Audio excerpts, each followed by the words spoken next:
voulais vous montrer les quelques magazines mode et travaux vintage. C'est trop tôt pour dire vintage, non? Mais tout ça pour dire que je voulais vous montrer les magazines anciens, années 90-80, que j'ai retrouvés récemment.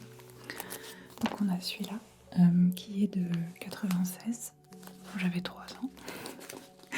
On a celui que je vous ai montré l'autre jour, qui est de 88. Celui-là. Et on a aussi celui-là, de 92. Ok.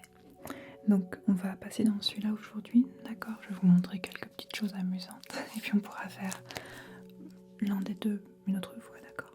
Ça, je suis vraiment trop contente parce que t'as encore les carrés de recettes à découper, tu vois?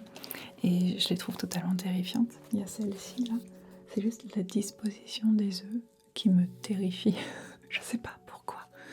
Je crois que j'ai cette phobie des trous, tu vois, ou des trucs comme ça un peu bizarres qui ressortent. Et c'est un truc que je trouve terrifiant. Mais voilà, on a des recettes. Là, c'était un peu de Noël, j'ai l'impression, dans l'ambiance. Donc, c'est des recettes plutôt de fête. On a coquille Saint-Jacques au caviar, turbotin braisé sauce champagne, velouté d'huître à l'arôme de truffe, oh là là, et terrine de mer au beurre de homard. Donc là, on est très poisson. Mais on a aussi les viandes. Donc en viande, on a mignon de veau rossini, gigue de chevreuil grand veneur, filet de bœuf en croûte et caille lucullus. La caille, elle me terrifie, mais d'une force, avec sa petite tête brûlée là, c'est horrible, c'est vraiment horrible. Et je sais pas, la disposition avec le tissu bleu derrière les paillettes, c'est d'un kitsch, c'est incroyable. L'histoire diront qu'elles étaient amies. Waouh, il y a une pub pour les chocolats Lindt et j'avoue que la photo, je la trouve magnifique. Je sais pas, genre, je suis pas très chocolat personnellement, mais je trouve qu'elle donne trop envie. Je pense que c'est le jeu de texture, on voit beaucoup les textures en fait. Bingo, on a une pub pour la 106. Elle est trop mignonne, elle est trop belle. Regardez-moi ça. La voiture de fonction de madame, ah ouais d'accord. Parce que j'imagine c'est une petite voiture et donc tu peux faire tes courses sans ton mari quoi un peu. Récemment, madame a eu un nouveau succès à son actif.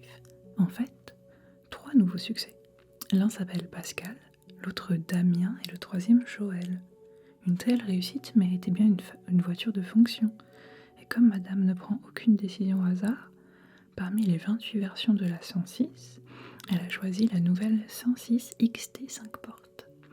Nul doute qu'elle ait été sensible aux 5 vraies places d'une voiture si peu encombrante et à l'accessibilité exceptionnelle aux places arrière.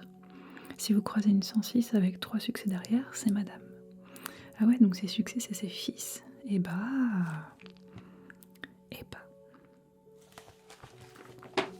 Side-eye. C'est pire, j'avais pas compris, mais c'est une pub 2 pages. La réussite de madame, les 3 enfants, et hop, la voiture de fonction de madame. Madame qui gère les enfants. Ah bah dis donc. Et c'est beau les années 90.